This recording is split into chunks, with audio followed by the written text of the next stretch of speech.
பிரபல இயக்குனர் மற்றும் டிவிகே கட்சி தலைவர் விஜயின் தந்தையுமான எஸ். சந்திரசேகர் நாம் தமிழர் கட்சி தலைவர் சீமானை தலைவர் என்று அழைத்து பாராட்டிய வீடியோ தற்போது சமூக வலைதளங்களில் வைரலாகி வருகிறது.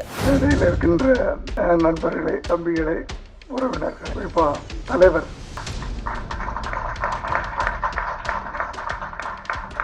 இடையில் இருக்கின்ற நண்பர்களே, தம்பிகளே, உறவினர்கள், இப்போ தலைவர்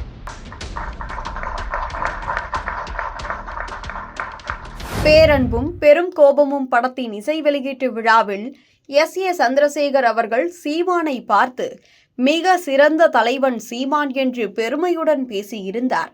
மேலும் அவர் என் மகன் விஜயை நான் இப்படிதான் செதுக்கினேன் என்று தனது தந்தைத்துவ அனுபவங்களையும் பகிர்ந்ததோடு சீமானின் தமிழ் ஆர்வத்தை உண்மையான தலைவர் என்று கொண்டாடியிருந்தார்.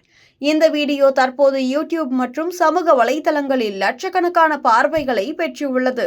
விஜயின் தந்தையிடமிருந்து வரும் இந்த பாராட்டு சீமானின் தலைமைத்துவத்தை நிரூபிக்கிறது. விஜய் 2024 தமிழக வெற்றிக் கழகத்தை தொடங்கி அரசியலுக்குள் இறங்கினார்.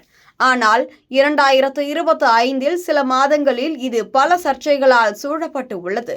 மிக முக்கியமாக செப்டம்பர் 27, 2025 அன்று கரூரில் நடந்த டிவிகே பொதுக்கூட்டத்தில் ஏற்பட்ட கூட்ட நெரிசலில் 41 பேர் உயிரிழந்தது பெரும் அதிர்ச்சியை ஏற்படுத்தியது. இது விஜயின் அரசியல் அமைப்புகளின் பொறுமையின்மை, பாதுகாப்பு குறைபாடுகள் வெளிப்படுத்தியது. இந்த சம்பவத்துக்கு பிறகு விஜயின் பேச்சுக்கள் சினிமா டயலாக்குகள் போன்றவை என்று விமர்சனம் எழுந்தன. மேலும் அவர் மாவட்ட சிக்கல்களை படித்து சொல்லும் போது உண்மையான தீர்வுகள் இல்லை என்பது தெரிகிறது. மேலும் டிவிகேவின் செயல்பாடுகள் திமுகவை தாக்குவது மட்டுமே என்று கருதப்படுகிறது. அவர் அரசியல் சவால்களை எதிர்கொள்ளாமல் வீட்டில் அமர்ந்து வீடியோக்கள் வெளியிடுவதாக விமர்சகர்கள் கூறுகின்றனர்.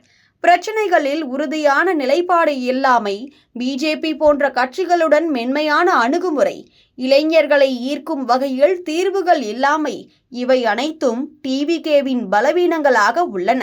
இந்த குறைபாடுகள் விஜயின் அரசியலை சினிமா போல் மட்டுமே வைத்திருக்க செய்கின்றன. உண்மையான மாற்றத்தை ஏற்படுத்தாது. அதே சமயம் சீமான் தமிழர்களின் உரிமைகளுக்காக 15 ஆண்டுகளுக்கும் மேலாக போராடி வருகிறார். அரசியல் அழுத்தங்களுக்கு அஞ்சாமல் தமிழ்மொழி, கலாச்சாரம், சமூக நீதியை வலியுறுத்துதல், குடும்ப அட்டைகளில் கூட மாடுகளின் பெயர்களை சேர்த்து தமிழ் பாரம்பரியத்தை பாதுகாக்கும் வகையில் செயல்படுகிறார்கள். சீமான் வெறும் தலைவர் அல்ல, தமிழர்களின் குரல். அவரது தலைமைத்துவம் அரசியல் கட்சிகளின் ஊழலை எதிர்க்கும் உதாரணமாகும். எஸ்ஏசியின் பாராட்டு இதன் உச்சமாகும். சீமான் தலைவர் அவர்களே என்ற அழைப்பு அவரது பெருமையை உலகுக்கு அறிமுகப்படுத்துகிறது.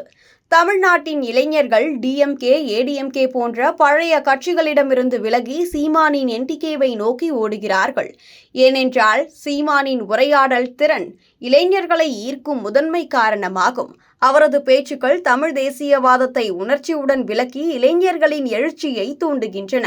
இதனால் 2026 தேர்தல்களில் என்டிகே இளைஞர் ஆதரவில் முன்னேறும் என்பது உறுதி என கூறப்படுகிறது.